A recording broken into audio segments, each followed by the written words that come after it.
My dear learners, मैं Kiranpal Rana, lecturer geography, my geography channel geography the Galaxy में आपका हार्दिक स्वागत करता हूं। तो आज हम ज्योग्राफी का 11th class geography lesson 12 water in atmosphere अर्थात वायुमंडल में जल, इस लेसन को कर रहे हैं।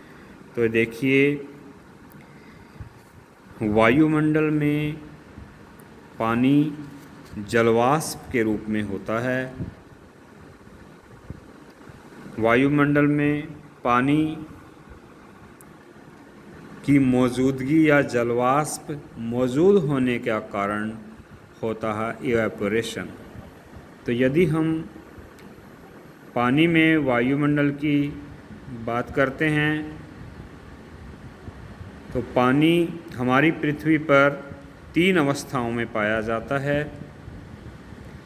पहला गैसियस फॉर्म में, जो कि जलवाष्प के रूप में हमारे सामने मौजूद होता है। लिक्विड, जो कि पानी की छोटी छोटी बूंदों के रूप में मौजूद होता है। सॉलिड फॉर्म में यह आइस क्रिस्टल्स के रूप में होता है। वायुमंडल में यदि हम जलवाष्प की या पानी की क्वांटिटी की बात करते हैं तो यह बहुत ही कम मात्रा में 0 से 4% होता है, लेकिन इसका सिग्निफिकेंस बहुत ज़्यादा होता है। इसके बिना वायुमंडल की सबसे निचली परत स्ट्रेटोस्फियर या सौरमंडल में मौसम संबंधी अधिकतर सभी घटनाएं, जो भी वेदर और क्लाइमेट से रिलेटेड होती हैं, वो सभी घटनाएं वाटर वेपर या जलवाष्पों की वजह से होती हैं। तो जलवाष्पों का क्या सिग्निफिकेंस है उसको हम देख लेते हैं। तो इसमें देखिए, वाटर वेपर के कारण ही प्रेसिपिटेशन होती है। प्रेसिपिटेशन और रेनफॉल एक नहीं होती, बल्कि रेनफॉल प्रेसिपिटेशन की ही एक फॉर्म है, एक उसका रूप है।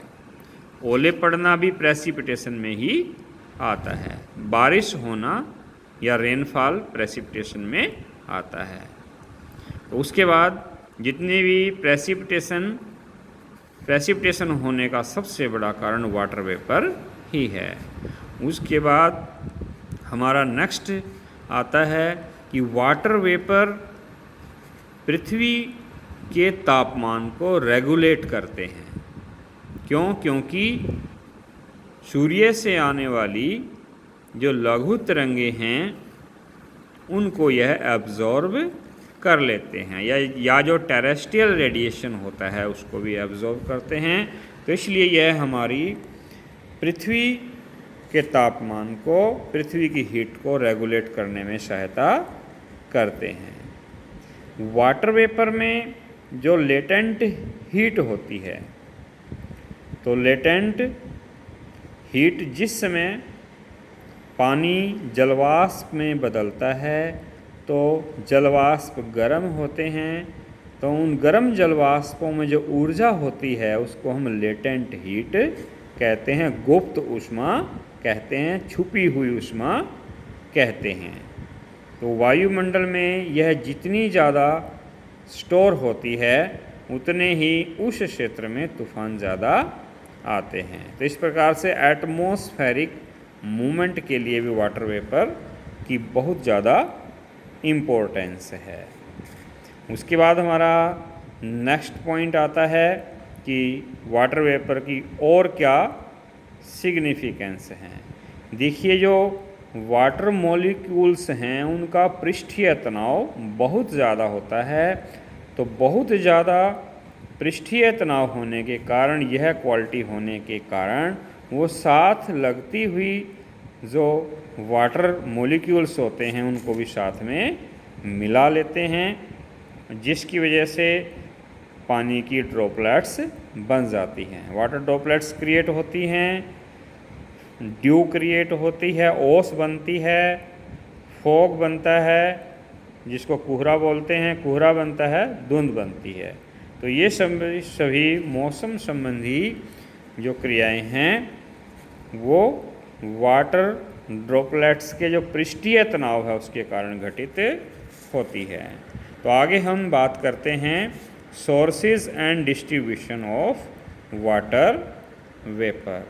तो सभी जगह जो वाटर वेपर हैं प्रत्येक क्षेत्र में समान रूप से नहीं पाए जाते। जिस क्षेत्र में ओशंस जितने ज़्यादा होंगे, रिवर्स ज़्यादा होंगी, लेक्स ज़्यादा होंगे, आइस फील्ड जितना ज़्यादा होगा या ग्लेशियर जितना ज़्यादा होंगे तो वहाँ पर ही उतना ही ज़्यादा इवेपोरेशन होगा और उस क्षेत्र में उतने ही ज़्यादा जलवाष्प मिलेंगे। यदि जलवाष्प से सीधा पानी की बूंदों में परिवर्तित न होकर यदि जलवाष्प आइस क्रिस्टल्स में चेंज हो जाते हैं तो उस प्रोसेस को हम सब्लिमेशन कहते हैं। यानी कि जब जलवाष्प सीधा पानी की बूंदों में न बदलकर बर्फ़ में परिवर्तित हो जाता है तो उसे हम सब्लिमेशन कहते हैं। और यह तब होता है जब हमारा संघनन बिंदु, संघनन पॉइंट, संघनन टेम्परेचर फ्रीजिंग पॉइंट से नीचे होता है। तो इसलिए जो ग्राउंड की टाइप क्या है, ग्राउंड मोस्टी है तो वहाँ पर इवेपोरेशन ज़्यादा होगा, जलवाष्प ज़्यादा मिलेंगे।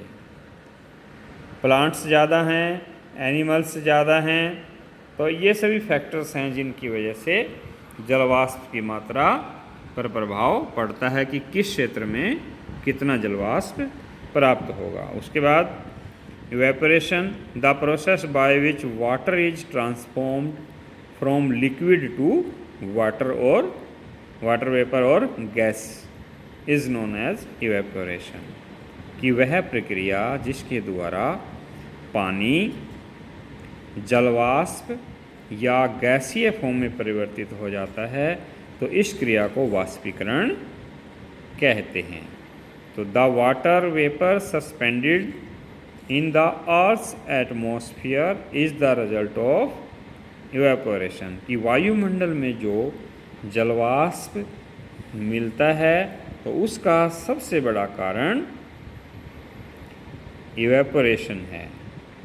वाष्पीकरण क्रिया के कारण वायुमंडल में जलवाष्प मौजूद होते हैं।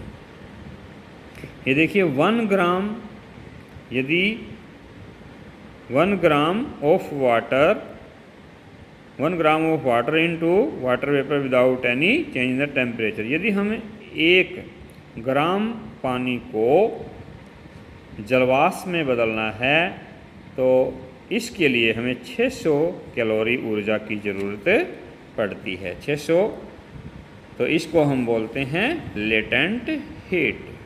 तो इवेपोरेशन को या वाष्पीकरण को कौन कौन से कारक प्रभावित करते हैं? सबसे पहला है तापमान। तो जैसे कि जो ट्रॉपिकल जोन है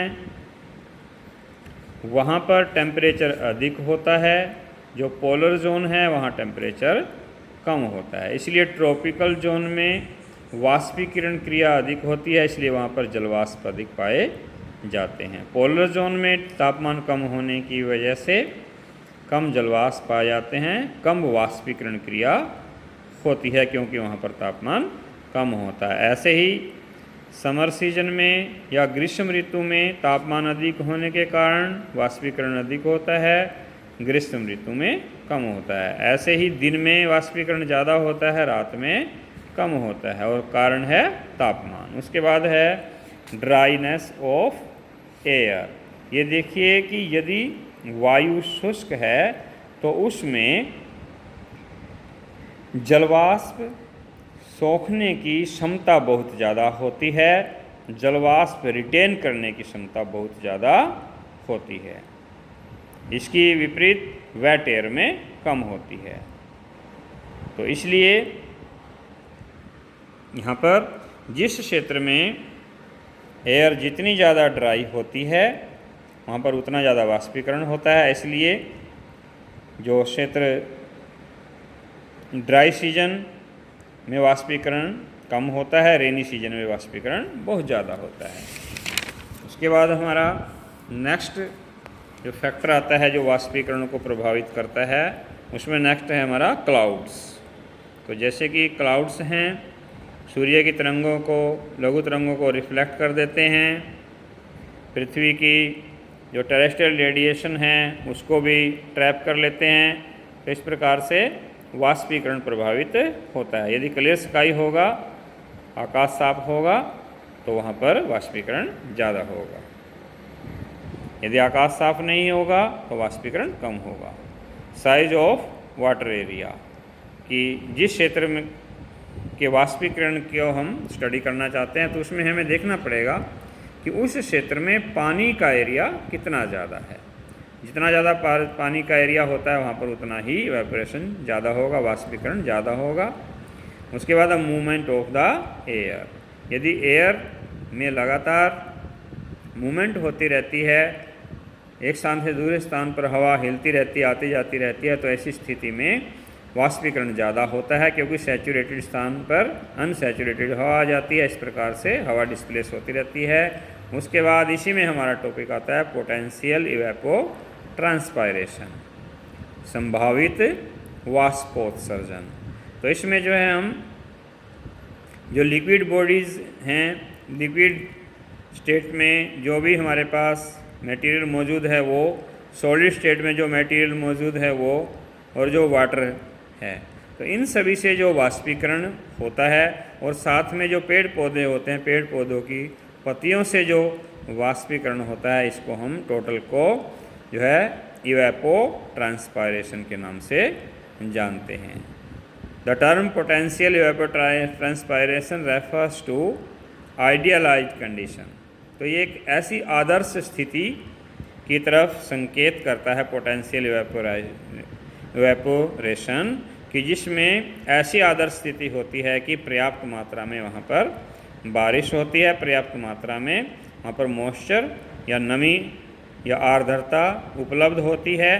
तो ऐसी स्थिति में जितना मैक्सिमम वाष्पीकरण क्रिया, वाष्पोत्सर्जन क्रिया हो सकती है वह होती है।